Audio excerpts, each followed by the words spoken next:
Buenas tardes. Vamos a desarrollar el tema de anestésicos y manejo del dolor en general. Ya en la clase anterior han visto a los AINES, ahora vamos a ver a los opiáceos y en general a los fármacos usados durante el proceso anestésico. Vamos a hablar del manejo del dolor, sobre todo con el tema de los opiáceos. AINES ya lo han hecho. Vamos a hablar de anestésicos generales y anestésicos locales. ¿Ok? La historia de la anestesia, como ven, no siempre fue tan, digamos, científica como ahora lo podemos manejar. Vemos que antiguamente las cirugías, esta era la anestesia, ¿no? Y tan, fármaco 1, fármaco 2, fármaco 3, fármaco 4, fármaco 5, fármaco 6 y un poquito de alcohol, ¿verdad? A los pacientes se les daba alcohol o algún sedante natural y esto con el paciente ya en lo posible, algo dormido, pues se le hacía las cirugías que tenía que hacerse. Eso incluía corrección de fracturas, abrirle el abdomen, etc. ¿No? Bastante traumático, como ven. Bien, hasta que aparecen en el manejo del dolor los fármacos, los opioides y los AINES que ya lo han visto. Vamos a hablar ahora de algo sobre los opioides. Sobre el concepto del dolor, esto lo conocen bastante, ¿no? No existe una teoría unificada del dolor, es una experiencia sensorial y emocional desagradable, etc. Esto es una experiencia subjetiva muy compleja, en la que actúan numerosos factores. Así que simplemente algo sobre el concepto del dolor está asociado a una lesión en general. ¿Sí? Bueno, ¿qué cosa es un opioide? Es un compuesto con relación estructural a productos encontrados en el opio. O sea, proviene del opio, ¿ya? Derivado del opio. El opio es el producto de la amapola, el papaver somniferum, ¿no? Debe venir su nombre, somniferum. Incluyen alcaloides naturales como la morfina, codeína, tebaína y derivados sintéticos y semisintéticos. Entonces, primer concepto, acuérdense que la morfina y la codeína son alcaloides, son derivados naturales. Ya vamos a ver luego que los sintéticos, semisintéticos están el fentanilo, remifentanilo y demás. Los receptores opioides son tipos de proteínas G. Saben que hay varios receptores, el mu, kappa, delta, ¿no es cierto? ¿Qué son? Son proteínas tipo G, que se acoplan, se unen a segundos mensajeros, ¿cierto? Los opioides naturales son opioides endógenos, entre ellos están las dimorfinas, encefalinas, endorfinas. Se derivan de una proteína precursora, la preproopio melanocortina. Ese es el precursor, ¿cierto? De donde salen después el resto de los opioides. Ya, esta lámina es importante. Los receptores, opioides y la localización. El principal receptor sobre el cual se va a actuar es el receptor mu, que tiene varios tipos, mu1, mu2, mu3, y justamente están localizados a nivel del cerebro, por lo tanto están relacionados mucho a la sensibilidad, a la sensación del dolor. Los otros receptores, los delta y los kappa, están en diferentes lugares, ¿no? Nos interesa sobre todo los mu, ¿no? Que es el que es estimulado por el agonista morfina. La morfina es el que estimula el receptor mu. Mu con M de morfina se pueden acordar, ¿no? Entonces, clave, básico para el examen. Bien, en el uso de los opioides, en los opiáceos, hay todo un proceso desde una simple desensibilización hasta una adicción, ¿cierto?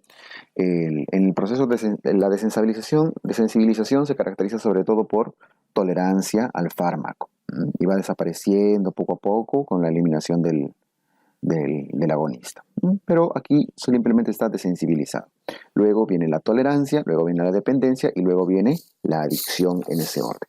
¿Ya? Primero desensibilización, luego tolerancia, luego dependencia y luego adicción, de acuerdo al tiempo de uso y a la dosis y el tiempo de uso, con el uso crónico, como ven acá. ¿Sí? Las consecuencias de la activación aguda y crónica, entonces como ven, pasan primero de una desensibilización que ya lo vimos, luego tolerancia, luego dependencia y finalmente un estado de adicción, ¿cierto? En el cual ya hay síndrome de abstinencia y todo lo demás. Muy bien, ya, lo que nos interesa para la parte farmacológica. ¿Cuál es la clasificación de los opioides? Existen opioides agonistas, que vendrían a ser agonistas puros, antagonistas, agonistas parciales y agonistas y antagonistas, o sea, que tienen ambas funciones. Los agonistas son los que tienen ambos, mucha afinidad y mucha eficacia. Son muy afines por el receptor y altamente eficaces con estos, ¿verdad? Los antagonistas, por otro lado, tienen mucha afinidad, llegan al receptor, pero una eficacia contraria, al revés, hacen un efecto contrario. Agonistas parciales tienen afinidad, pero una eficacia bastante limitada, ¿cierto? Y los agonistas antagonistas ya van a depender mucho del receptor. Muy bien. Nos interesa sobre todo cuáles son agonistas puros. Agonistas puros, o sea, son muy sensibles por el receptor y a la vez tienen alta eficacia en el alivio del dolor. Tramadol, la codeína, el dextropropoxifeno, hidrocodeína, fentanilo, metadona, petidina, morfina, buprenorfina, prácticamente la mayoría de fármacos. Los más conocidos, los que con más frecuencia vamos a usar, ¿cuáles son? El tramadol, la codeína, el fentanilo, la petidina, la morfina, la oxicodona principalmente. O sea, la gran mayoría de fármacos opioides que se usan en el manejo del dolor son agonistas puros. Acuérdense, el otro que se deben acordar en importancia es el antagonista, que viene a ser prácticamente, lo podemos llamar el antídoto. Ahí está la naloxona y la naltrexona. Sobre todo la naloxona, que viene a ser el antídoto para la intoxicación por opiáceos. ¿Ok? Listo. Hay agonistas parciales que tienen una eficacia propia, la buprenorfina, que ya casi no se usa, la pentazocina, dependiendo del receptor, va a ser agonista, antagonista. Entonces, por favor, acuérdense esto, sobre todo los agonistas puros, y acuérdense cuál es el antagonista, principalmente la naloxona, como antídoto. Bien. El perfil clínico, la clasificación de los fármacos, ven que los más usados, ¿no? La morfina, la codeína, el tramadol, ¿cierto? La oxicodona también se usa, pero principalmente estos. La morfina puede darse por diferentes vías, la codeína es principalmente vía oral, el tramadol también puede darse por diferentes vías, intravenoso o vía oral. El inicio de acción de la morfina es bastante rápido, va desde sobre todo en la vía endovenosa a los 5 minutos.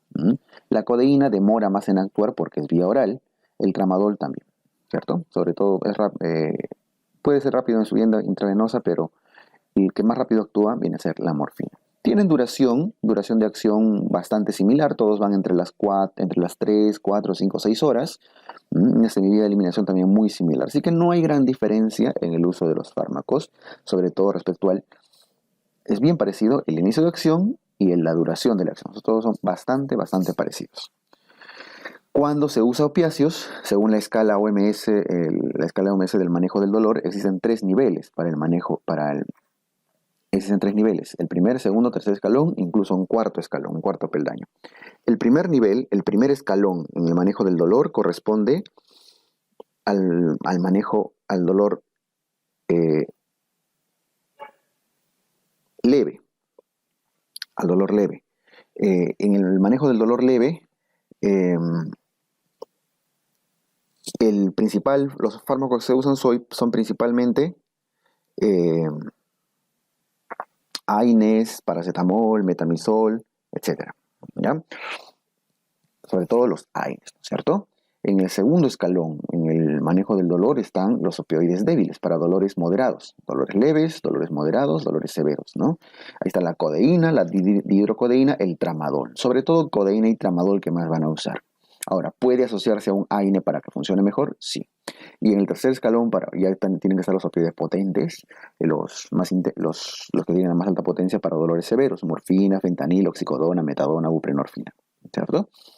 Pueden asociarse a fármacos tanto del segundo como del primer escalón, principalmente el primero, AINES. Entonces, para efectos prácticos, primer escalón, AINES, segundo escalón, opiáceos débiles, codeína, tramadol, y tercer escalón, opiáceos fuertes. En el cuarto lugar, donde ya están los dolores muy severos, insoportables, oncológicos, ya son inyecciones directas de anestesia intradural, intratecal, directamente en el líquido cefalorraquídeo, bloqueo directo de plexos, etc. Ya son procedimientos más intervencionistas, más quirúrgicos, ¿no? Bien, esto es la escala del mes. Entonces, ¿cuándo se usan los opiáceos? En el segundo y tercer escalón, principalmente. ¿Ok? Bien. El tramadol, que es uno de los más usados, hemos visto que se usa en el segundo peldaño del dolor, es un agonista débil, o sea, es un agonista puro, pero débil, no es tan intensa su potencia. Siempre el receptor mu. Inhibe la recaptación de serotonina y noradrenalina. Por lo tanto, genera depresión. Depresión respiratoria, bajo, no es tan dañino. Efectos adversos, síndrome serotoninérgico cuando se usa concomitante con inhibidores selectivos de la recaptación, son ya un dato adicional, pero acuérdense, ¿qué cosa no deben olvidar acá? Que es un agonista débil, que actúa sobre el receptor mu e inhibe la recaptación de noradrenalina y serotonina. Por lo tanto, puede generar depresión. Y esa depresión es baja. ¿Qué tipo de depresión? Respiratoria. ¿Ok? Se usan en los dolores moderados. La codeína también se usa en dolores moderados, corresponde al segundo peldaño, igual que el tramadol. También actúa sobre receptores mu. El metabolismo es hepático.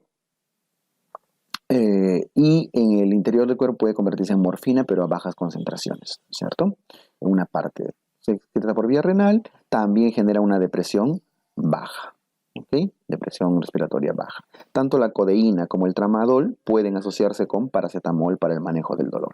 Conclusión de estos dos primeros, ambos, tramadol como codeína, se usan en el manejo del dolor moderado, por eso dice segundo peldaño, actúan sobre el receptor mu y generan depresión respiratoria baja. Ya vemos los del tercer peldaño, ya estamos acá con la morfina. La morfina es un agonista también del mismo receptor mu, todos actúan sobre el receptor mu. Tiene metabolismo hepático como la gran mayoría de opiáceos, se elimina por el riñón como la mayoría de opiáceos y genera depresión respiratoria, pero ya no tan leve, es una depresión más importante, ¿cierto? Dependiendo de la dosis. Cuanto más alta la dosis de morfina, más depresión respiratoria. El fentanilo también se usa igual que la morfina para dolores bastante severos del tercer peldaño. Este es el dato, ya lo que deben recordar. También actúa sobre el receptor mu, es 100 veces más potente que la misma morfina. Entonces, si pensábamos alguna vez que la morfina era uno de los fármacos más potentes para el dolor, existen más potentes, entre ellos el fentanilo. El metabolismo es hepático, la eliminación por vía renal y demás. Bien. La oxicodona también, igual. La oxicodona tiene la potencia similar al fentanilo, receptor mu, y actúa también sobre el receptor kappa. Al actuar sobre el receptor kappa trae más efectos adversos, que ahora la vamos a ver. Y también 100 veces más potente. Igual que todos, metabolismo hepático, excreción renal. O sea, en resumen, todos son de metabolismo hepático y se eliminan por el riñón. La petidina, también para dolores severos, lo van a usar mucho en dolores posoperatorios. Meperidina o petidina, agonista receptor opioide mu y kappa. Analgésico intraoperatorio, controla escalofríos posoperatorios, tiene una respuesta anticolinérgica en forma de taquicardia, es un anestésico local débil, metabolismo hepático y excreción renal. O sea, al igual que la oxicodona, también actúa a nivel de receptores mu y kappa. Deberíamos actuar solo a nivel mu. Entonces, por eso es que estos fármacos, tanto oxicodona, petidina, traen algunos efectos adversos que no se usan, ¿no? Se deben evitar.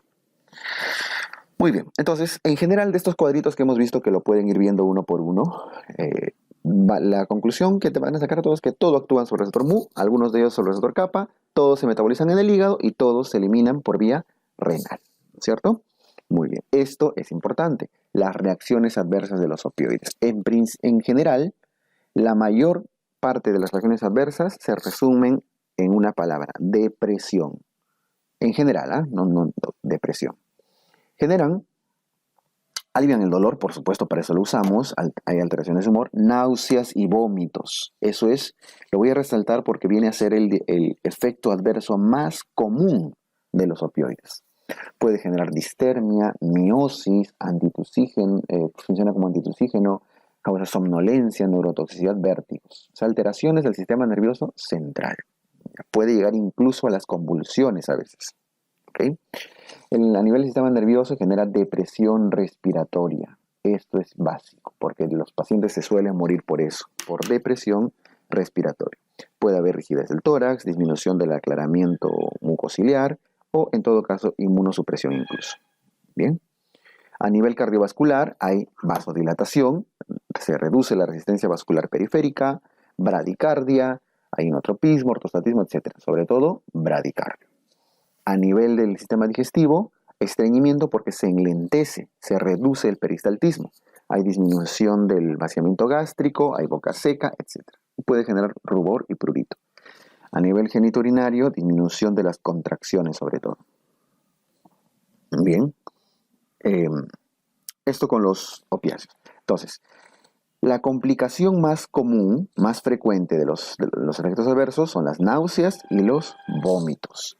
Pero ¿de qué se mueren los pacientes? Mueren por depresión respiratoria y depresión cardiovascular. O sea, pueden hacer paro cardiorrespiratorio. ¿Ok? Bien. Las equivalencias de potencia, todos en relación a la morfina, que es el clásico. Vemos que la codeína, meperidina, que es el fentanilo, la petidina, ¿no? El tramadol y todo tienen equivalencias que van entre el 10 al 50% de la potencia respecto a la morfina. O sea, la mitad e incluso hasta el 10% en el caso de la codeína, ¿no? Se usa para dolores muy leves por eso. Pero por encima de la morfina está la metadona, la misma heroína, buprenorfina, fentanilo, el fentanilo, remifentanilo, sulfentanilo, etc. Esto como alternativas en el manejo del dolor. De estos, el que más van a usar, y va a ser pregunta, es el fentanilo y el remifentanilo, que tienen 100 veces más, 80 a 100 veces más potencia analgésica que la misma morfina. ¿Ok? Son los más potentes. Entonces, los más fentanilo, remifentanilo, y los más suavecitos, codeína y tramadol, que son los que más conocen, ¿no? Que va entre el 10 al 50% de la potencia de la morfina. ¿Cuáles son los más potentes? De los usados, fentanilo y remifentanilo. ¿Hay uno más potente? Sí, el sulfentanilo, que va hasta 1000 veces más potente que la morfina, pero no está muy disponible, no se suele usar mucho. Hasta fentanilo y remifentanilo solemos llegar. Bien, metadona incluso a veces antes se usaba, ¿no? La naloxona es un opiáceo, pero antagonista. También es un opiáceo, pero que se usa en la intoxicación por opiáceos. ¿Por qué? Porque es antagonista de los receptores mu principalmente. O sea, cuando hay intoxicación por morfina, fentanilo y demás, el receptor principal el antagonista principal es la naloxona. Bien, genera ya no depresión, como vimos hace un rato, sino también la naloxona, ya también hace aumento de la actividad a nivel del sistema nervioso central, nos despierta, aumenta la frecuencia cardíaca, estimula el centro respiratorio. Ahora, sí puede generar náuseas, vómitos, sobre todo por los efectos kappa delta, principalmente, ¿no? Pero en general revierte los efectos de los opiáceos en general. Bien, por eso dice abajo reversión de la analgesia por opioides. Y obviamente empieza a doler otra vez, ¿no? Bien, ahora vamos a ver en general la farmacoterapia de los anestésicos generales. Para esto tenemos que entender algo, antes de continuar con la clase. Hay dos tipos de anestesia, la anestesia general y la anestesia regional. La anestesia puede ser general o regional, ¿ya? La general es la que genera sedación, ¿no es cierto? En la que estamos dormiditos. En la anestesia general nos quedamos dormiditos, pero en la anestesia regional estamos despiertos. Se bloquean solo ciertas regiones. Ahora, ¿qué regiones se pueden bloquear? Puede hacerse bloqueos neuroaxiales, la que se coloca en la columna. Puede hacerse bloqueo de plexos nerviosos. Podemos bloquear el plexo braquial, el plexo femoral, etc. ¿Ya? Puede hacerse bloqueos a nivel de la piel, en zonas localizadas. Esta es la que conocen como anestesia local, muchas veces, ¿no? Me suturaron con anestesia local, o sea, solo infiltraron un poco de lidocaína en el dedo, por decir. El término anestesia local no está bien utilizado, lo correcto es decir anestesia regional, ¿ya? Ahora, lo que pasa es que en la anestesia regional, ¿qué fármacos se usan? Anestésicos locales. El grupo farmacológico que se usa son anestésicos locales.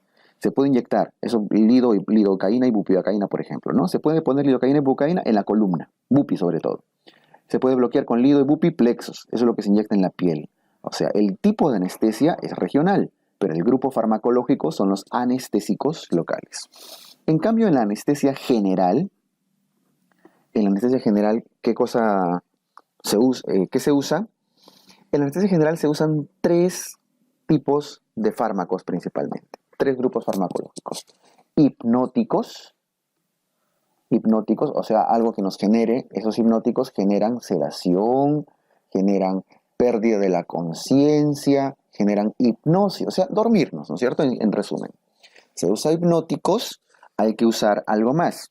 Además de hipnóticos, relajantes neuromusculares y analgésicos.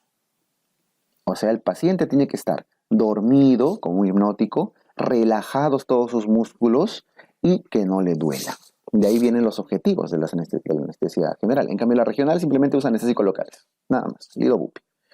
Analgésicos, vamos a la anestesia general. Los analgésicos ya lo hicimos, ¿cierto? Esos son principalmente los opiáceos. Entonces, lo que ahora vamos a ver en esta parte de la clase es cómo dormirlos y cómo hacerle la relajación de los músculos. En eso se va a enfocar. La combinación de estos tres fármacos es lo que genera una buena anestesia general. ¿Ok? Bien, entonces empezamos con los hipnóticos. Los hipnóticos, un ratito estoy haciendo un cuadrito a la derecha. Los hipnóticos pueden ser de dos tipos. Pueden ser inhalatorios o pueden ser intravenosos. O nos dormimos con gas o con algo inyectado. Empezamos con los inhalatorios. Los inhalatorios de elección hoy en día son los inhalatorios halogenados. ¿Y cuál es el principal elemento del grupo halógeno? El flúor. El flúor. Los halogenados, sobre todo derivados del flúor. Por ahí, de ahí viene el nombre, ¿no? De sevofluorano, desfluorano, isofluorano, etc. Muy bien. Entonces, esos anestésicos inhalatorios, hipnóticos inhalatorios, tienen efecto miorrelajante, pueden generar relajación muscular, pero no tienen efecto analgésico. ¿Se acuerdan? Hace un rato vimos ¿qué condiciones tiene que haber en una buena anestesia general? A la izquierda lo pongo. Tenía que haber analgesia, hipnosis y relajación, ¿no es cierto? Ya, de estos tres, ¿qué cosa tiene los analgésicos inhalatorios? Hacen hipnosis. 3 checks le pongo. Analgesia no.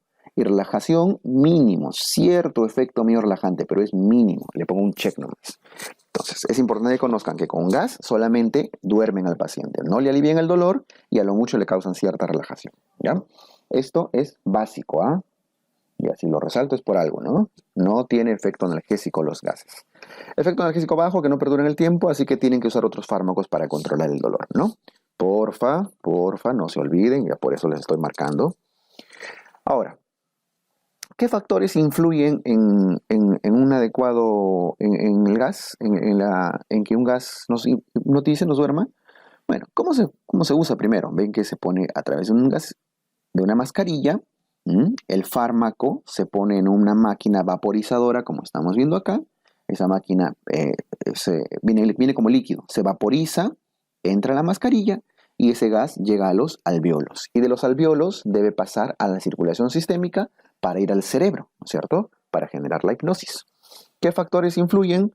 Solubilidad en sangre, el coeficiente de partición, gradientes, alvéolo arteriales, la ventilación alveolar, la concentración de gas, la cantidad de anestésico, etc. O sea, las propiedades farmacológicas que ya en general conocemos, ¿no? El más importante es la solubilidad en sangre. ¿Qué significa eso? Miren este datito de acá. Eso sí, por favor, entendámoslo. Es el más importante de todos. La solubilidad en sangre de un anestésico es inversamente proporcional a la velocidad con la que se alcanza un estado anestésico. Es inversamente proporcional. ¿Qué significa eso? Que para tener un buen efecto analgésico, ¿qué tenemos que tener? ¿Poca o mucha solubilidad? Si es inverso, para tener mucho efecto tenemos que tener poca solubilidad, ¿no es cierto? Entonces, ese concepto es importante. A la izquierda lo escribo, acá a la derecha. Baja solubilidad, buen efecto. Alta solubilidad, poco efecto. Es inverso, ¿no? Los poco solubles, buen efecto. Los altamente solubles en sangre, bajo efecto. La solubilidad en sangre viene a ser uno de los factores más importantes que influyen en la calidad de un gas. Por lo tanto, los mejores fármacos inhalados, en este caso el sevofluorano, el isofluorano, el desfluorano, todo lo que termina en flúor, sevofluorano, isofluorano, desfluorano, ¿en qué característica tienen? ¿Poca o alta solubilidad en sangre? Poca solubilidad en sangre. Los mejores fármacos, eso por favor escríbanlo, tienen baja o poca solubilidad en la sangre. Bien. Ahora, Y estos son datos adicionales. La eliminación es por vía respiratoria, igual si lo aspiran si lo absorben por los alveolos, también lo eliminan por los alveolos. Aumentan su velocidad de eliminación, el aumento de la ventilación, los flujos de gas, la baja solubilidad, ¿no es cierto? La baja solubilidad no solo aumenta su efecto, sino también hace que se elimine más rápido.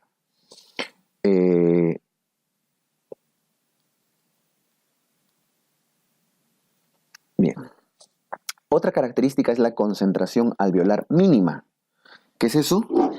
Es la concentración en el alveolar del anestésico inhalado que evita el movimiento en respuesta a la incisión quirúrgica en el 50% de pacientes. O sea, ¿cuál es la mínima cantidad de fármaco que tiene que haber en el alveolo para que el paciente no se mueva? ¿Qué cantidad, qué concentración tiene que haber en el alveolo para que el efecto sea inmovilidad total, plano, ¿cierto? El paciente no se mueve, ¿cierto? Está hipnotizado.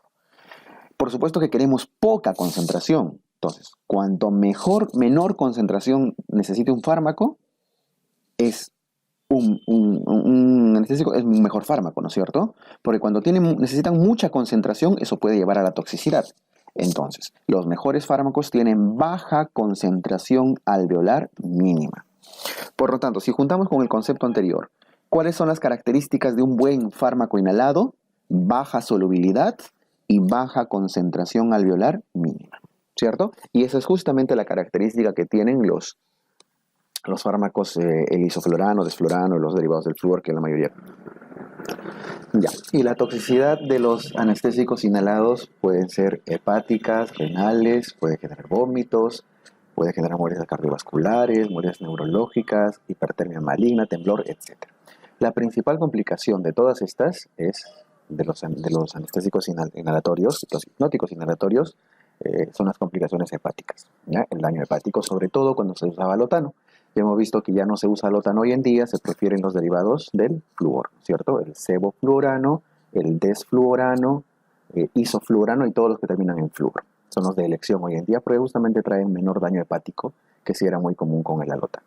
Daño renal es raro, todos estos fármacos son metógenos, o sea, todos pueden generar vómitos, son depresores, así que pueden generar enlentecimiento cardíaco, bradicardia, depresión de todo. ¿Ya?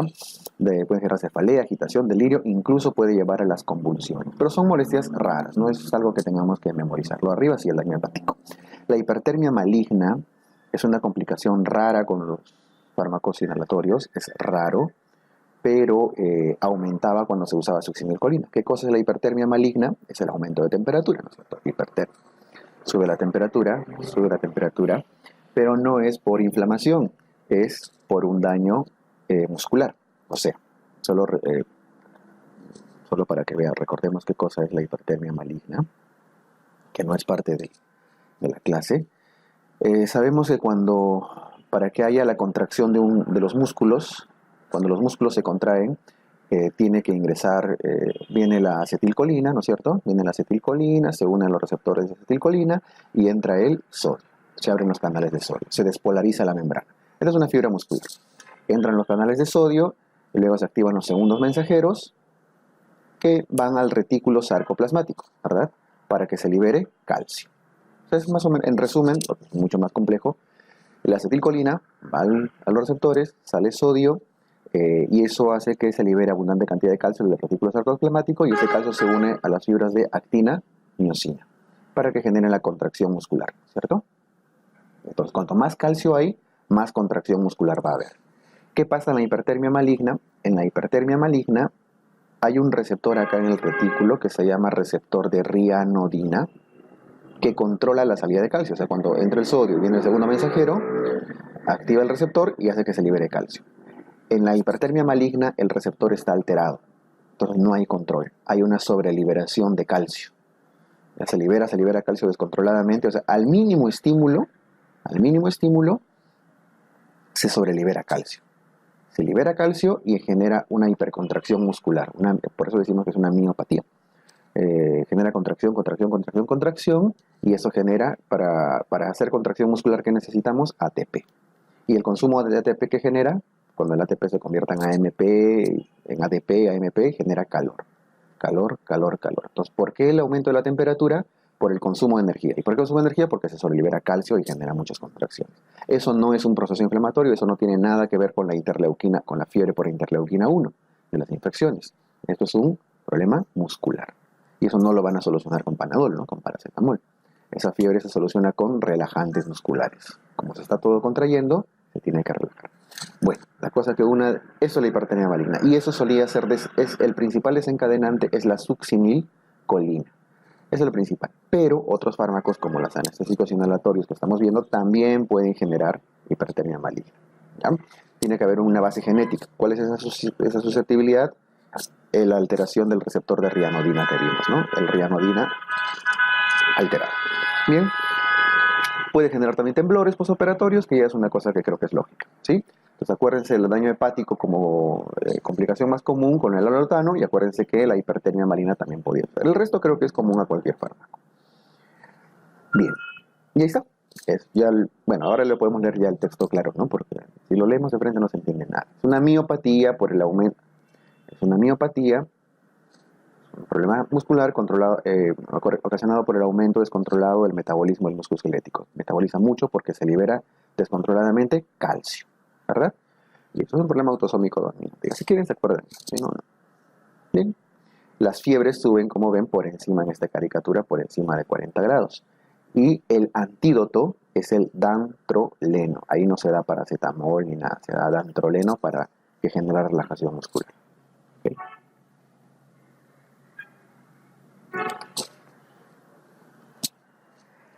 Muy bien.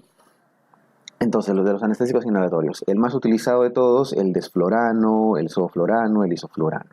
¿Okay? Ya hemos visto, el sevoflurano, el desflorano, todo lo que termina en flúor. En la anestesia de niños pediátrica se prefiere el sevoflurano.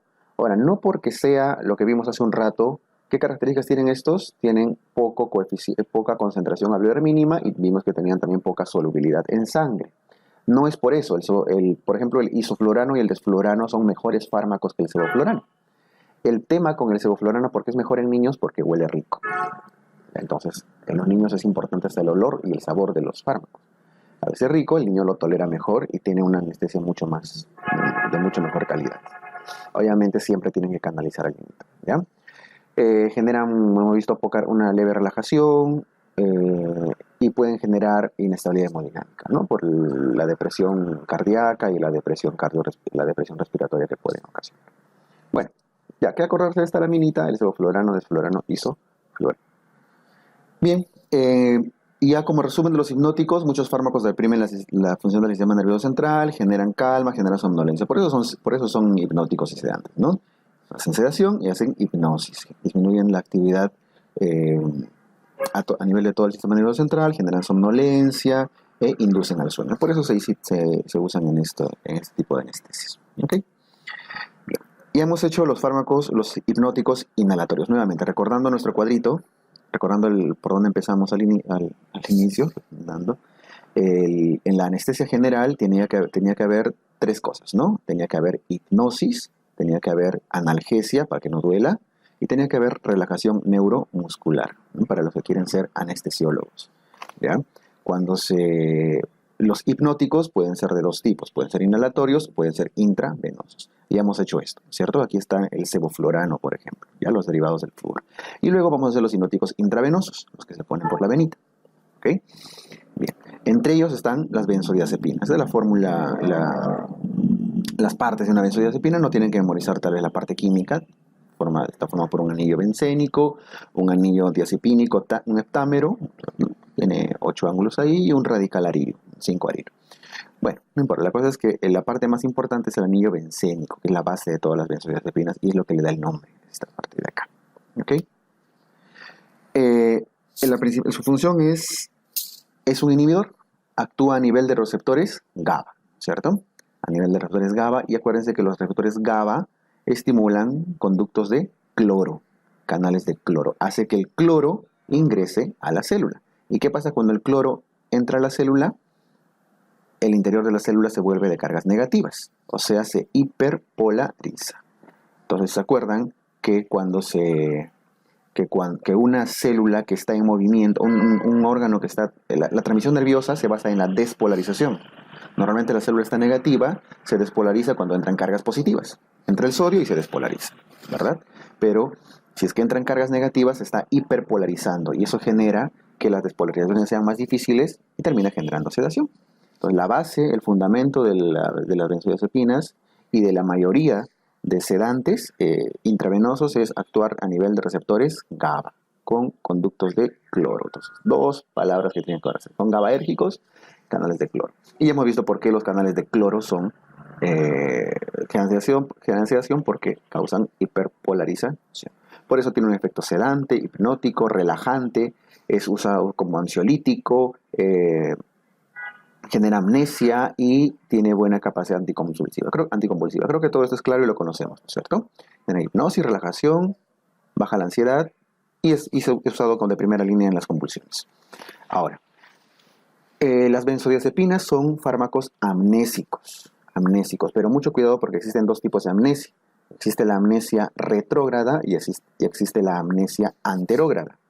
¿Qué cosa es la amnesia retrógrada? Es olvidarse todo lo que pasó para atrás. O sea, vamos a ver, nos inyectan benzodiazepinas, ¿cierto? Y pasamos para un estado anestésico, dormidos. La amnesia retrógrada es haberse olvidado todo lo que pasó atrás. Eso está mal, ¿no es cierto? Uno no puede olvidarse de lo que... O sea, si hoy día me operan, no puedo olvidarme todo lo que pasó en los años anteriores. Toda su carrera de medicina se olvida acá. Eso está mal, es un efecto adverso. Y la amnesia anterógrada es olvidarse lo que pasa en adelante, una vez que los anestesian. ¿Qué es lo esperado? ¿Qué es lo correcto? Una amnesia anterógrada. ¿Qué cosa es lo no esperado? Una amnesia retrógrada. Justamente las benzodiazepinas generan amnesia anterógrada. Nos olvidamos de todo lo que pasa delante. Una vez que nos anestesian, en adelante. Eso es lo esperado. ¿Ya? Un amnésico anterógrado que ustedes usan mucho con frecuencia es el alcohol. ¿Cierto? Toman alcohol y no saben cómo llegar a una casa. ¿Cierto? Generan una amnesia anterógrada. Se olvidaron de todo lo que pasó en adelante. Hasta que un día despiertan. Y no saben qué pasó en este lapso. Bueno, las benzodiazepinas tienen ese efecto, amnesia anterógrada, y justamente es un efecto que queremos. Nadie quiere acordarse de lo que pasa durante su cirugía, ¿verdad? Pero cuando despertemos, por lo menos vamos a recordar a nuestra familia cuando lo veamos. Entonces no debe haber amnesia retrógrada, ¿se entiende? El flumacenilo es también un antagonista, por lo tanto, al ser antagonista de las benzodiazepinas es el antídoto. El antídoto para la intoxicación por benzodiazepinas es el flumacenilo. ¿Por qué? Porque bloquea justamente los receptores GABA, evita que entre el cloro y evita justamente hace efecto contrario a lo que hacen las benzodiazepinas. Bien. Y está. Las benzodiazepinas actúan a nivel de receptores GABA, favoreciendo el ingreso, vemos como la flechita se hace más gruesa, favoreciendo el ingreso de cloro. Bien. Los barbitúricos también actúan justamente a ese nivel. Los barbitúricos, las benzodiazepinas, las picrotoxinas, algunos esteroides también. La mayoría de fármacos relajantes actúan justamente a nivel GABA. Bien. Entonces, la benzodiazepina que más se usa en anestesia no es el diazepam, es el midazolam. Entonces, ¿qué debemos recordar del midazolam? A ver, les resalto palabras clave. Son GABA, actúan a nivel GABA. Se metabolizan en el hígado. Por lo tanto, si una persona está con un daño hepático, va a necesitar poca dosis de midazolam para tener el mismo efecto. Entonces, si a un paciente con daño hepático les dan una dosis como a cualquier persona, ¿qué va a generar? Efectos adversos. Entonces, lo más importante que tiene que recordar es esta parte, la farmacodinámica. A nivel del sistema nervioso central, generan hipnosis, amnesia, relajación. ¿Okay? Por eso son hipnóticos. Nos duermen, nos hacen olvidar y evitan las convulsiones. Nuevamente, al igual que los fármacos inhalatorios que vimos hace un rato, no generan analgesia. Nadie va a calmar el dolor con midazolam. Igual duele, solamente le está doliendo, pero no se puede mover la persona. Debe ser traumático, ¿no? Que doler y no poder reaccionar ante el dolor. A nivel cardiovascular, disminuye el gasto cardíaco y genera vasodilatación.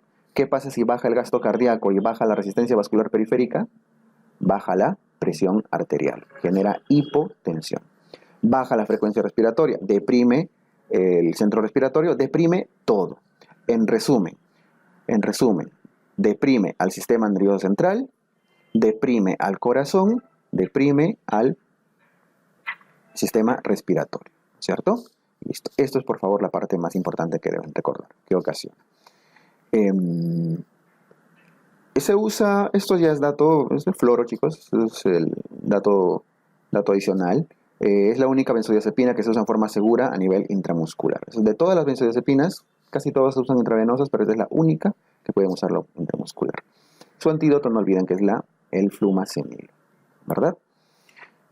Cuando dan efectos secundarios, la perfusión continua tiene un efecto acumulativo y puede retrasar el despertar, obviamente, ¿no? O sea, la persona no despierta después. Bien, listo. Otro hipnótico endovenoso, el propofol. Es un derivado del alquifenol. ¿Cuál es el nombre? Propofol, básicamente. Y el propofol lo van a recordar siempre porque Michael Jackson murió, ¿no? Murió con una sobredosis de propofol, ¿sí? Se murió con una sobredosis. ¿Por qué? Porque su cardiólogo no sabía. Igual, aquí no hay mucha ciencia porque todo es GABAérgico. Todos generan sedación, al igual que las benzodiazepinas, actúan a nivel GABA, se metabolizan igual en el hígado, actúan rapidito. Luego de que se inyectan, en menos de un minuto ya se están durmiendo y ojo, dura rápido, 5 a 10 minutos. Las benzodiazepinas, no estaba el datito, pero igual también duran un promedio de 15 minutos, no duran más y luego ya estamos despertando. Por eso deben hacerse en infusión continua, permanente. A nivel, en la farmacodinamia, que nuevamente es lo que más deben recordar, también generan sedación, pérdida de conciencia, disminuyen la presión intracraneana. Ese datito, por favor, se los voy a preguntar en el examen. Disminuye la presión intracraneal, perdón. ¿Ya? Tampoco genera analgesia. Y puede funcionar como antiemético. Igual que las benzodiazepinas, son depresores del miocardio, pueden generar vasodilatación, deprimen la frecuencia respiratoria, generan disminución de todo. Como resumen entonces resumen del propofol, es un depresor del miocardio, es un depresor respiratorio y es un depresor, arriba lo pongo, del sistema nervioso central. O sea, es casi igual a las benzodiazepinas. Uno de los efectos más importantes que tienen que conocer es esto. De todos los efectos que tienes, principalmente el depresor del miocardio, ¿ya? Depresor del músculo cardíaco. O sea, es inotrópico negativo. ¿Cierto? ¿Se acuerdan de las palabras inotrópico negativo o cronotrópico negativo, ¿no? Inotrópico es negativo, significa menos fuerza de contracción. Y cronotrópico, menos frecuencia cardíaca. Entonces, baja la frecuencia cardíaca. Baja la frecuencia cardíaca. Por eso, el Michael Jackson cuando se suicidó, no se suicidó, sino que no podía dormir, se metió como con un montón de ampollas de propofol para dormir y su corazoncito bien aguantó. Él murió por una depresión cardíaca severa. ¿Ya? Ahora, ¿por qué tenía tantas ampollas de propofol a disposición? Ya, pregúntenle a su cardiólogo, ¿no? Parece un vaquero. Bueno, ya estos datos ya son adicionales, genera inducción a la anestesia, mantenimiento, sedación. Este datito puede ayudar, genera irritación venosa cuando se extravasa, o sea, cuando se infiltra, ¿no? Cuando les ponen el catéter en la venita, el catéter con su ápoca, su mariposita, eso que les ponen, cuando el fármaco se sale de las venitas, genera quemaduras muy, muy feas, necrosa tejidos. Y a veces puede terminar en amputación. Y finalmente, los barbitúricos también son GABAérgicos, ¿no? Actúan a nivel GABA. También tienen metabolismo hepático. Como ven, también duran un promedio de 15 minutos, así que todos son iguales. También deprimen el sistema nervioso central, bajan la presión intracraneana, generan éstasis venosa, reducción de la presión. O sea, todo se deprime. Deprime el centro respiratorio, todos hacen lo mismo. Tanto los barbitúricos, el propofol, el midazolam. Todos son depresores. Bien, el etodimato también, igual, actúa a nivel GABA, se metabolizan a nivel hepático, también deprimen el sistema nervioso central, deprimen el sistema respiratorio cardíaco, todos son iguales, todos tienen el mismo efecto, ¿ok? La ketamina sí es uno que tienen que conocer bastante bien. La ketamina estimula los receptores nicotínicos a nivel GABA también, produce inhibición del sistema nervioso central y genera amnesia. Hasta ahí todo igual. Pero hay algo adicional de la ketamina respecto a los anteriores. Libera catecolaminas. O sea, además de actuar a nivel GABA, generando sedación, libera catecolaminas. Y estas catecolaminas hacen aumento de la frecuencia cardíaca y de la presión arterial. Todos los anteriores estábamos viendo que generaban depresión cardíaca, depresión cardíaca, depresión cardíaca, depresión cardíaca, depresión cardíaca. Esta ketamina a nivel cardiovascular, por la liberación de ketaminas, más bien aumenta la presión arterial y aumenta la frecuencia cardíaca, ¿ya? Genera sedación también por un tiempo, es rápido y genera sedación al mismo tiempo, ahí no hay mucha diferencia, también se metaboliza en el hígado, todos se metabolizan en el hígado. Este dato de acá deprime el sistema nervioso central, pero genera un estado disociativo, o sea, la ketamina puede generarles sensaciones de como si fueran pesadillas, de angustia, crisis de angustia, de ansiedad, y los pacientes entran en estado de pánico cuando despiertan después de la ketamina, de lo que no pasaba con los anteriores. Después de una borrachera con midazolam, con benzodiazepinas, nadie despierta asustado, ¿no? En cambio, con la ketamina sí, genera un estado de ansiedad. Amnesia, sedación, ya lo conocemos. Este sí da analgesia. Los anteriores no aliviaban el dolor. Este sí puede aliviar el dolor. Y aumenta la presión intracraneana. ¿Qué pasaba con todos los anteriores? Disminuían la presión intracraneana. Este lo aumenta. Por lo tanto, ¿en quiénes estaría contraindicado la ketamina? En los que están con hipertensión intracraneana, no deben usar ketamina como sedante, porque les va a aumentar más la presión, ¿ya? A nivel cardiovascular, aumenta la frecuencia cardíaca, aumenta el inotropismo, aumenta la fuerza de contractilidad, por lo tanto, aumenta la presión arterial. ¿En quiénes está contraindicado? En los hipertensos. En los hipertensos. No deben usar en hipertensión arterial. Entonces, lo que toda su vida deben recordar es que todos los fármacos son casi seguros, casi, sedación, depresión, de todo, pero este de acá, la ketamina, deben evitarlo en hipertensión intracraneana, en hipertensión arterial y en algo más, cuando aumenta la presión intraocular, o sea, en glaucoma. Si se dan cuenta, aumenta la presión de todo, del ojo, del cerebro y del arterial. Entonces deben evitarlo en esos pacientes. Preserva reflejos laringeos, por lo tanto va a mantener sus reflejos de tos, ¿ya?, de la vía aérea, y va a generar broncodilatación. ¿Ok? Listo. Entonces, en resumen, ¿cuál es mejor? Ninguno es mejor. Ninguno de estos fármacos. Va a depender de qué tipo de paciente tiene. Si el paciente es hipertenso, usan ketamina. Si el paciente, por el contrario, tiene bajo gasto cardíaco, está hipotenso, no le van a dar midazolam, ¿no es cierto? Entonces tienen que jugar con sus fármacos dependiendo de qué problema de fondo tenga su paciente.